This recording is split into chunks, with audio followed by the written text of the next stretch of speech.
Yajouj et Majouj, ces noms mystérieux, évoquent des êtres dont la nature est décrite comme impétueuse et destructrice. En arabe, leur nom dérive de racines qui signifient sécheresse et rapidité, soulignant leur nature violente et incontrôlable. Ce sont deux tribus distinctes, mais liées, appartenant à l'humanité. Leur existence remonte à des temps anciens, notamment à l'époque de Dulkarnain, un roi puissant et juste. Ce souverain, décrit dans le Coran, parcourait le monde pour établir la justice et protéger les peuples opprimés.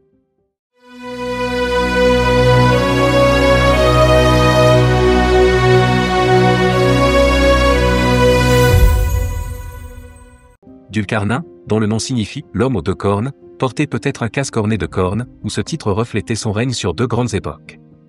Son empire s'étendait sur les terres civilisées, atteignant des régions que la civilisation avait touchées. Le Coran parle de lui avec grandeur et allégorie, illustrant ses conquêtes et ses interventions pour défendre les innocents.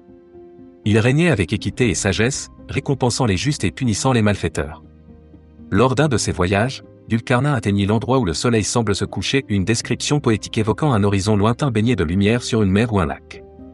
Certains contestent cette représentation, affirmant qu'elle contredit la science. Mais ils ignorent la richesse linguistique du Coran, qui emploie des images puissantes pour transmettre des idées profondes, non des descriptions littérales. Dulkarnain, dans sa mission, rencontra des peuples vulnérables menacés par Yajouj et Majouj. Ces tribus, avides de destruction, étaient une menace constante pour les civilisations. Désireux de protéger les innocents, Dulkarnain érigea une barrière colossale, les confinant derrière une muraille infranchissable. Mais il savait que leur retour sur Terre était inévitable, un jour viendrait où cette barrière céderait. Le récit de Yajouj et Majouj demeure une énigme et une prophétie, évoquant un chaos futur qui marquera la fin des temps. Les Arabes à l'époque du prophète comprenaient le langage du Coran bien mieux que ceux qui cherchent aujourd'hui à en détourner le sens. Si ce passage avait posé un problème, ils auraient immédiatement contesté sa signification.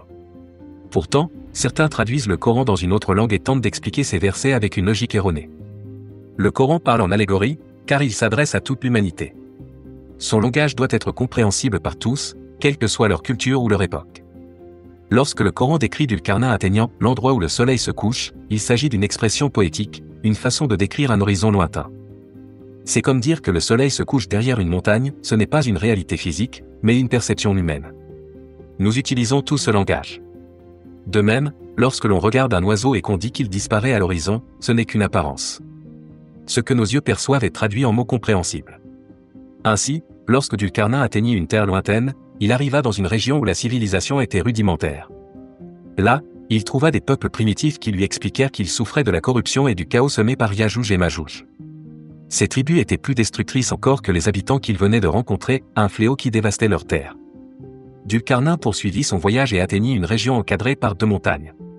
Entre ces deux barrières naturelles se trouvait une ville vulnérable, constamment attaquée par Yajouj et Majouj.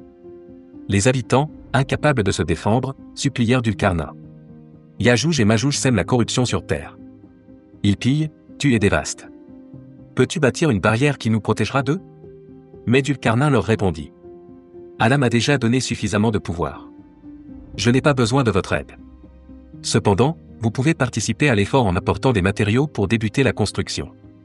Il demanda un métal très robuste, probablement du cuivre ou du fer, résistant aux intempéries et difficile à briser. Dulkarnain ordonna ensuite que le métal soit chauffé à haute température, puis fondu et moulé jusqu'à obtenir une barrière solide et infranchissable. Le mur devint si imposant que ni les forces naturelles ni les armes humaines ne pouvaient le briser. Le Coran le décrit comme un rempart impénétrable, aucun peuple ne pouvait le traverser ni le détruire. En voyant cette muraille achevée, les habitants s'exclamèrent devant sa robustesse. Mais Dulkarnain, conscient de la fragilité du temps, leur enseigna une leçon. Ceci est une miséricorde de la part de mon Seigneur. Il vous protège aujourd'hui de la corruption de Yajouj et Majouj. Mais viendra un jour où cette muraille s'effondrera, et à ce moment-là, la promesse de mon Seigneur s'accomplira. Le Coran nous rappelle ainsi qu'aucune forteresse humaine ne peut résister indéfiniment à la volonté divine. Le mur de Dulkarnain tiendra jusqu'au jour où Allah décidera de le faire disparaître, laissant Yajouj et Majouj libres de semer le chaos, un événement qui marquera l'approche de la fin des temps.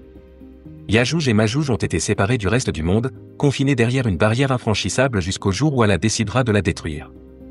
À ce moment-là, ces peuples émergeront et leur chaos se répandra. Allah dit dans le Coran. Nous les avons laissés ainsi, Yajouj et Majouj, isolés de l'humanité, vivant entre eux. Mais viendra le jour où nous rassemblerons tout le monde, et eux aussi reviendront, lorsque la trompette sera soufflée. Depuis leur enfermement, aucun être humain n'a pu franchir cette barrière, et Allah seul sait où elle se trouve. Certaines exégèses suggèrent que leur emplacement pourrait être dans les régions septentrionales, près du pôle Nord ou dans les terres reculées de la Russie. Mais seul Allah connaît leur véritable position.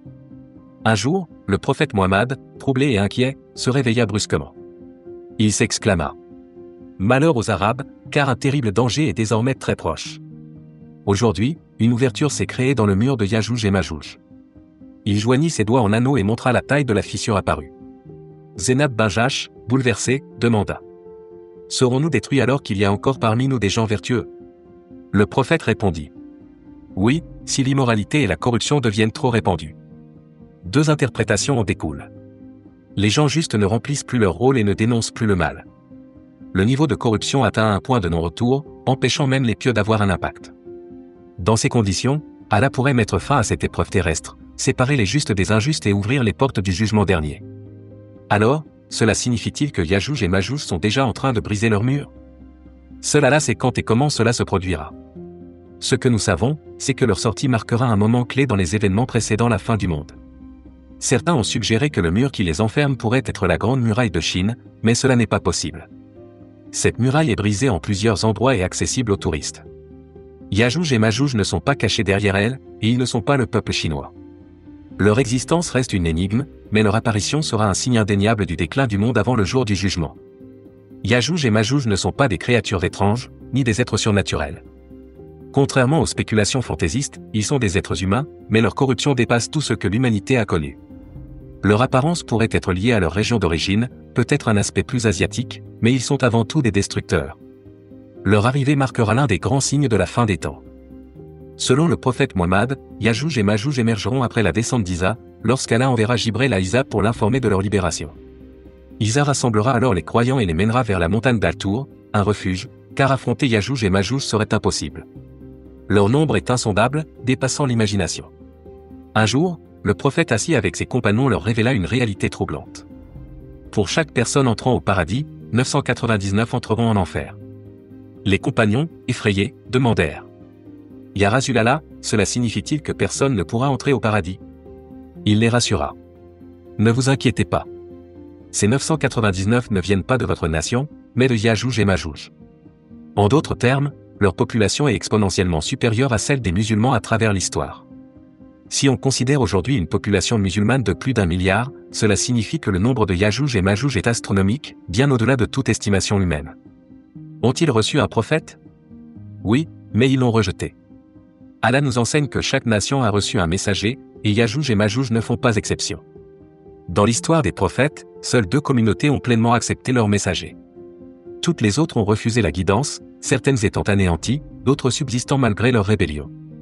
Yajouj et Majouj sont les descendants de peuples qui ont rejeté leur prophète, ce qui explique leur nature extrêmement corrompue. Le Coran les mentionne clairement. Le jour où Yajouj et Majouj seront libérés, ils déferleront en masse. Le terme « adab » utilisé ici suggère une propagation rapide, une invasion incontrôlable, comme une marée qui submerge tout sur son passage. Quand ce jour viendra, aucune force terrestre ne pourra les arrêter. Yajouj et Majouj émergeront d'une terre accidentée, faite de montagnes et de vallées escarpées. Leur apparition marquera l'un des derniers grands signes avant la fin des temps. Lorsqu'ils apparaîtront, ils traverseront la région du lac Tabaria, située près de la Syrie et de la Jordanie. Leur nombre est si colossal que les premiers assécheront complètement le lac, et lorsque les suivants arriveront, ils diront « Il y avait autrefois de l'eau ici ». Isa, Jésus, déjà revenu sur terre, recevra un message divin. Un peuple parmi mes créatures vient d'être libéré. Prends les croyants et réfugiez-vous sur la montagne d'Al-Tour. Les croyants fuiront, car aucune force terrestre ne pourra les affronter. Alors, la famine frappera durement. La nourriture deviendra plus précieuse qu'une fortune, et la détresse des croyants atteindra son paroxysme. Face à cette épreuve, Isa et ses compagnons supplieront Allah. Allah leur répondra en envoyant une maladie foudroyante. Un parasite infeste leur cou. En un instant, Yajouj et Majouj tombent tous morts, comme si une armée entière venait d'être anéantie. Isa enverra un éclaireur vérifier leur état. S'ils étaient encore vivants, il aurait été condamné à mort. Mais il reviendra avec une annonce. Ils sont tous morts. Alors, les croyants descendront des montagnes, retrouvant une terre libérée, mais la prochaine épreuve ne tardera pas. Après leur destruction, les cadavres de Yajouj et Majouj couvriront la terre, répandant une puanteur insoutenable. Isa, Jésus, et ses compagnons prieront Allah pour qu'il les débarrasse de ces corps. Allah répondra en envoyant des oiseaux gigantesques, ayant le cou semblable à celui des vautours, pour transporter les dépouilles vers un lieu qu'il aura choisi. Leur taille pourrait être réduite par la décomposition, les rendant suffisamment légers pour être déplacés facilement. Puis, Allah déclenchera une pluie abondante, purifiant la terre et fertilisant les sols. Toute trace de leur présence sera effacée, laissant place à une nouvelle ère. Il existe un autre hadith indiquant que Yajouj et Majouj combattront violemment. Ils tueront tous ceux qu'ils croiseront, sauf ceux qui réussiront à se cacher. Leur règne de terreur durera quelques mois, plongeant le monde dans une crise alimentaire et économique extrême. Finalement, convaincus d'avoir éradiqué l'humanité, ils pointeront leurs flèches vers le ciel et, lorsqu'elles retomberont tachées de sang, ils proclameront : Nous avons tué les habitants des cieux et nous sommes les rois de la terre. Mais ce sera leur ultime erreur. Allah les anéantira, mettant fin à leur destruction. Ce signe marquera l'approche imminente de la fin des temps, scellant le destin du